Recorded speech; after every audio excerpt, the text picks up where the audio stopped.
Morning, everybody. Hope everybody's well. Hope you're doing great. Welcome to the Boost. Another day, another opportunity to get a little bit better. I'm talking yesterday about this idea of change.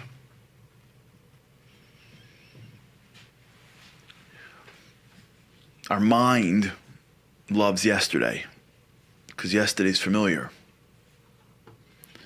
And so what ends up happening is when you look out into your day, our mind says to you, or says your mind says to you, our mind says to us, if I can stay consistent in my grammar. This looks familiar. Let's do this. This thing, that's unfamiliar. Let's not do that. I had this with one of my kids once. We had gone away for vacation once. And thank God, it went really well. We didn't do anything fancy. We went to my grandparents' home in Delray Beach, Florida. But it was like perfect. It was a quiet little home in a cul-de-sac in the middle of a retirement community. For those who have grandparents that live in retirement communities, especially Jewish Holocaust surviving retirement communities, you sort of get this. You know what I'm talking about? We went down for a long weekend. And just the way the house was set up and the walk to the communal pool that was totally empty, right? And just the weather. And we went out to dinner one night. Like it worked. Thank God. And I remember the year afterwards, we couldn't stay in this house, and we ended up not getting reservations at this restaurant. Whatever it was different. It changed. One of my children was really upset. I was like, "What's going on? Like, we're in Florida. Like, what's the problem?" And he explained to me that, no, I wanted it to be like last year. Like, he came down with the image of last year, and he had such a good time last year that he expected it to be last year. So the restaurant that we went to last year, this year happened to have had a flood, whatever it was, and they shut down for 5 days, and those are the 5 days we were there. So we went to a different restaurant. But it wasn't the same restaurant. It wasn't the same experience. He was playing a tape in his head of last year's experience, and then trying to match the world with the tape, because that felt familiar. That worked already. That thing that I did, that I enjoyed, I know I enjoyed it. And so my brain's going to look for the familiar thing, because if it's familiar, then it must be good. And that's in a way how many of us lead most of our lives. When I go through my day, what I'm craving. Now, there's a lot of good to this, by the way, because when you do things that are familiar, your brain doesn't need to work as hard. So your brain is free to do other things. Like there's a lot of good to this. This isn't all bad, right? When you take, for things that are not necessarily, super important. Like, I don't think it's super important to change the route you go to work. Every once in a while to mix it up, fine. But if you can wake up in the morning and then sort of subconsciously be at your desk, there's a value there, right? Like your brain knows, get up, do whatever you do in the morning. Hopefully if you're doing things of spiritual natures, you're not just doing it subconsciously, but all right. Let's get to the work part, or better, to the travel part. If you can get in your car and drive to your thing and, just subconsciously get off the highway at the same exit and pull into your spot, or get on the train, or whatever it is that you do, and end up going to the elevator and hitting the coffee room and getting your desk. And by the time you get to your desk, you've used 0.1% of your brain. That's a very valuable thing, because your brain now, since you only have a limited amount, so to speak, of willpower, and your brain's a muscle, your brain now has more energy and more room to do things that are more creative and more difficult. Every time you drive, it's like a whole thing, like you're lost, like you're in a new city. If you ever go to a new city and rent a car, like that feeling before Waze. Those of you, forget it. If anyone here is listening that remembers life pre-Waze, it's a different world. It's a different life. Remember life pre-Waze? If you didn't have the car with GPS in it, because only the highest end luxury cars had that. So if you were in a car without GPS and you had to download MapQuest, remember MapQuest? Put in the directions, hold the sheets in front of you as you drive. And there's no redirecting and recalculating. You get off the highway in the wrong exit, like you're stuck. You got to find a way to get right back to where you were. There's no recalculating. There's a new route. You're in traffic. You're in traffic. If you can figure out how to ride the side of the highway, then that's great. But usually you're just sitting. That feeling you get, I don't know if you've ever experienced this. New neighborhood, new community, no Ways. You're just like, how do I get around? What do I do? I'm lost. Your brain's in overdrive. It's good that we don't have that every single day, because we get to work and be like, I'm done. You'd show up to your job and you'd be like, okay, wow, that was really exhausting to get here. I'm ready to go home.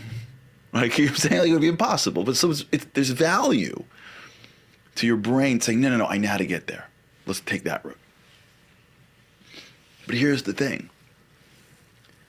If all we're doing is living towards the things that we're familiar with, that means that we're literally living in the past every single day, right? Because your brain, think about it, is just your past. Even the imagination that you have is really based off your past, because you need context to imagine. I can't imagine, walking through the streets of India. I've never been there. I can't even imagine it. Maybe if I saw it somewhere, I can imagine it, but that's also my past. So if I have no exposure to anything ever, my brain has no way of doing it. Now my soul and this wisdom, and it's deep.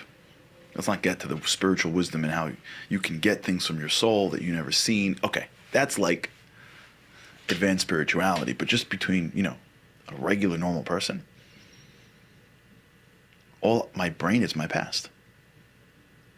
So if what I'm really doing is going into my present and trying to find what's familiar, then what I'm doing is I'm going into my present and trying to find my past. And we wonder why we don't grow exponentially. Because as life, in parentheses, God, sends us new stuff, we tend to either try to find that which is familiar, or to ignore it, or to complain about it. Because it's new, and it's more, or it's less. It's just different. And when things are different,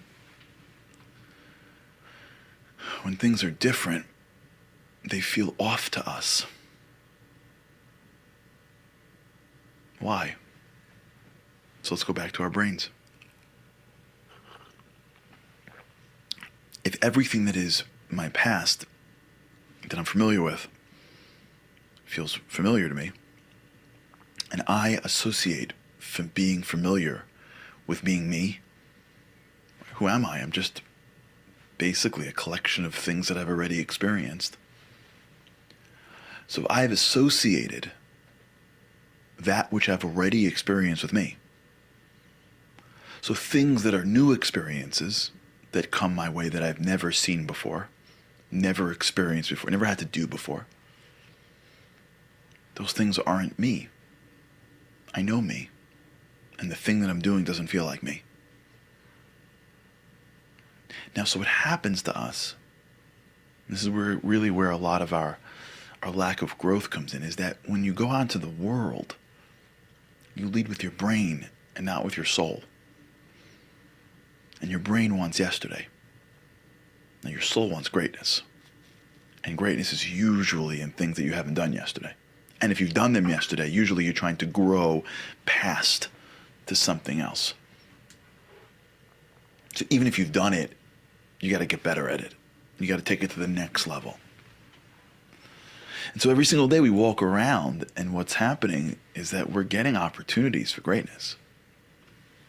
We're getting opportunities to stretch and to extend and to expand. Getting opportunities to try new things. We're getting opportunities to show ourselves that we can live without things. You know, when the kids don't eat, they're starving. And when that person is trying to train for something or lose weight, they don't eat. They're growing because they're teaching themselves that I don't have to eat every time I have a little bit of a craving. You're growing. It's unfamiliar. You didn't do it for 20 years. You didn't do it for 30 years. You didn't do it for 40 years. And now you're doing it. I don't have to say that thing that I've always said. Because now I am more sensitive because somebody else wants me to be more sensitive. I don't have to. I'm learning. It's unfamiliar. Usually I just say whatever I want. Usually I just eat whatever I want. Usually I just do whatever I want. Now all of a sudden I'm married. I have to change. I've got a child. I've got to change myself. Now I want to grow. I want to take on something new. I want to be bigger. I want to be better. God sent me an opportunity. God sent me, God forbid, a chance. God, I'm constantly being put into this world, and in this world, things are changing. And in every change that takes place, I'm either going to embrace it as the opportunity that I could find parts of myself that I didn't know existed, or I'm going to shudder, complain, shut down, and try to find familiar. I'm going to wait for this to be over as soon as I can so that I can go back to what's familiar. I got an opportunity at work to do more. I don't want to do more. I'm just going to do as little as I can and go back to what's familiar, which is my house. The time that I get home, the things I do when I get home, etc. I went to Israel and I saw something that inspired me in my own spiritual growth. And now I'm back and it's not Israel and I'm not inspired and my day is back to normal. And my brain says, nah, this is who you are. And my soul says, wait. Just a minute ago, you were so inspired. Do something about it. But your brain goes, but that's not you. Why? Because it's not familiar? Because it's different? Well, how do I know that different isn't me? My brain isn't me. My brain is a computer that I use to navigate this world. But all the growth and all the opportunity and who I really want to be is going to exist in something that is arguably not familiar. And that, I think, if we understood this idea and reviewed it again and again and again and believed it, not just heard it, but actually believed it. If we actually believed this, believed it, the person that I'm going to be is through things that are unfamiliar.